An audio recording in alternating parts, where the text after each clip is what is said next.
Hello everyone, welcome to my channel Ease Learning. This is Monica Sehgal and today I will discuss about Paulo Freire. आज बात करेंगे Paulo Frere के बारे में. ठीक है, तो हम थिंकर्स को डिस्कस कर रहे हैं और आज डिस्कस करते हैं पाउलो फ्रेरे के बारे में, जो ब्राज़ील से बिलोंग करते थे और इन्होंने अपनी पूरी लाइफ एजुकेशन को दी. एजुकेशन के लिए ही काम किया, लोगों को एजुकेट करने के लिए काम किया. ज़्यादातर इनका जो काम था वो था कि लोगों को या गरीब लोगों को, ज़्यादातर जो पुअर पीपल हैं, उन्हें एक्सप्लॉयट ना किया जाए, उन्हें एक बेसिक एजुकेशन दी जाए. ठीक है, डिटेल में स्टडी करते हैं इनको. ब्राज़ीलियन एजुकेटर एंड फिलोसोफर, वो was leading advocate of critical pedagogy. देखो इनकी जो पाउलो फ्रेरे के बारे में हम डिस्कस करेंगे तो क्रिटिकल पैडागोजी आपको देखने को मिलेगा. ये इनकी राइटिंग्स भी थी, बुक थी इनकी. पैडागोजी ऑफ द ऑप्रेस्ड इनकी बहुत ही फेमस बुक थी. ठीक है, पैडागोजी ऑफ द ऑप्रेस्ड. और ये इनका जो बर्थ हुआ था वो था 19 सितंबर को 1921 में ब्राज़ील में.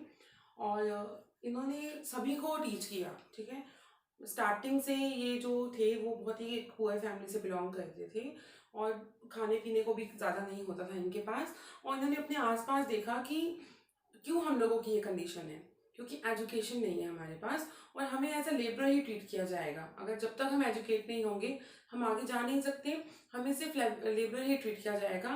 तो जो एक क्लास डिफरेंस है वो बहुत बड़ा रोल प्ले करता है कि आप कैसे रिच होंगे और कैसे पुअर होंगे.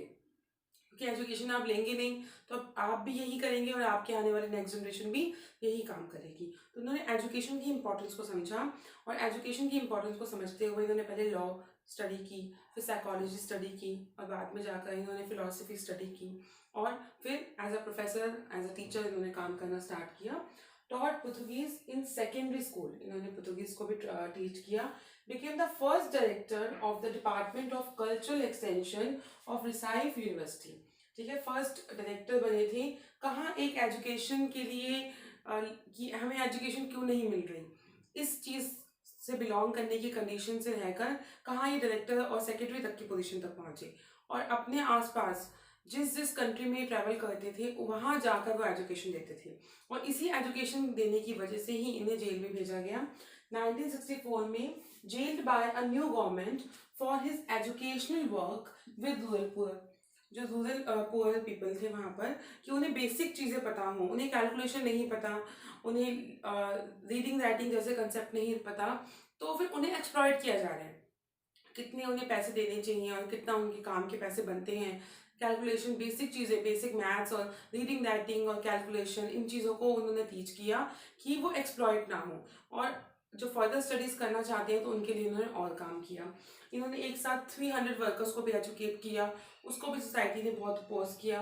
1969 में taught at Harvard university. Death हुई थी इनकी 2 मई 1997 में. अब इनकी इंपॉर्टेंट वर्क की अगर बात करें तो education as a practice of freedom, ये कन्वेंशनल लर्निंग के बहुत खिलाफ थे कि जिस तरीके से टीच किया जाता है. मतलब स्टूडेंट्स को आप स्टडी नहीं कर रहे हो, स्टूडेंट्स को नहीं देख रहे हो. और एजुकेशन सबका राइट है. एजुकेशन ऐसी चीज़ है जो सभी को मिलनी चाहिए, ना कि रिच पीपल के पास हो और पुअर को ना हो.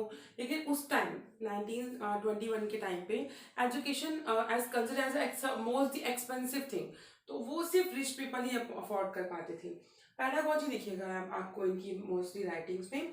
Pedagogy of the oppressed, education for critical consciousness, pedagogy of hope, pedagogy of freedom, the politics of education. ठीक है, तो education as a practice of freedom and pedagogy of the oppressed बहुत फेमस राइटिंग है इनकी, बहुत famous book है. आपके syllabus में 19 में ऐड किया गया है इनको, लेकिन ये question pedagogy of the oppressed 3 साल से रिपीट हो रहा है.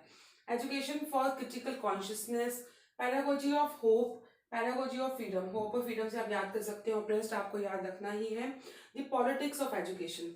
ठीक है, इसके बाद कंसेप्ट ऑफ एजुकेशन. इनके हिसाब से कंसेप्ट ऑफ एजुकेशन ऐसा था कि learner are the subject not the object. आप ट्रीट मत कीजिए कि ऑब्जेक्ट है और मुझे मनी मेकिंग कंडीशन अप्लाई मत कीजिए. जो लर्नर है वो आपके लिए सब्जेक्ट है, वही सब कुछ है, उसी को टीच करना है, उसी में आपने वैल्यूज इम्पार्ट करनी है, उसे एज अ ऑब्जेक्ट ट्रीट मत कीजिए. Continuous dialogue between the teacher and the learner. Dialogue here means a two-way communication or you can say the group communication. तो टीचर एंड द लर्नर में group communication होना चाहिए. One sided education ना हो कि teacher के part से education हो कि वो आपको लेक्चर दे दें और बच्चे सुन लें. तो उनको बैंकिंग सिस्टम के खिलाफ थे. तो आपको पॉलो फ्रेरे से बैंकिंग सिस्टम भी याद रखना है कि हमें बच्चों को बैंकिंग सिस्टम नहीं ट्रीट करना एजुकेशन को, कि जैसे आप बैंक में पैसे डिपॉजिट करते हैं ऐसे आप बच्चों के माइंड में अपनी थिंकिंग को, अपने जो करिकुलम है, जो आपको लगता है वो आप दीजिए। ठीक है, तो कंसेप्ट ऑफ एजुकेशन ऐसा हो कि learner are the subject not the object.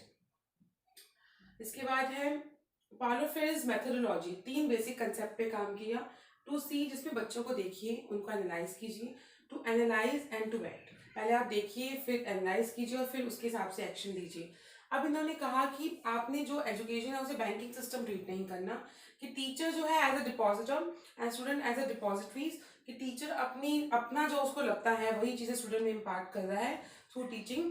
पहले स्टूडेंट्स को एनालाइज कीजिए, स्टडी कीजिए, उसके बाद आप अपना करिकुलम डिसाइड कीजिए। मतलब स्टूडेंट्स के नीड के हिसाब से करिकुलम होना चाहिए। जो आज हम फेस कर रहे हैं करिकुलम, जो बच्चों के हिसाब से है, बच्चों के रिक्वायरमेंट के हिसाब से है। और अब ये है कि क्या नहीं होना चाहिए, तो होना क्या चाहिए।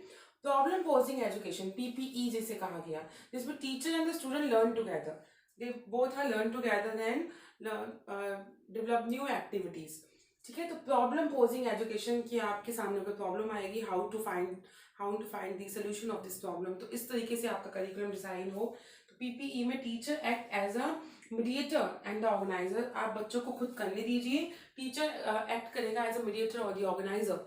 ठीक है, तो बैंकिंग सिस्टम के खिलाफ थे ये। और इनकी अगर हम राइटिंग्स को देखें तो पैडागोजी ऑफ द ऑप्रेस्ड जो फेमस राइटिंग है, pedagogy of hope, pedagogy of freedom, pedagogy word बहुत दिखेगा आपको, the politics of education, education as a practice of freedom. तो ये इनकी कुछ फेमस राइटिंग्स थी जिससे क्वेश्चन आते हैं। और ब्राज़ील से बिलोंग करते थे, मेन काम था एजुकेशन देना सभी लोगों को, जितने भी पुअर फैमिलीज के लोग थे या जो भी पुअर फैमिली से बिलोंग करते थे उनको स्पेशली इन्होंने एजुकेशन दी। इसी की वजह से इन्हें जेल भी भेजा गया।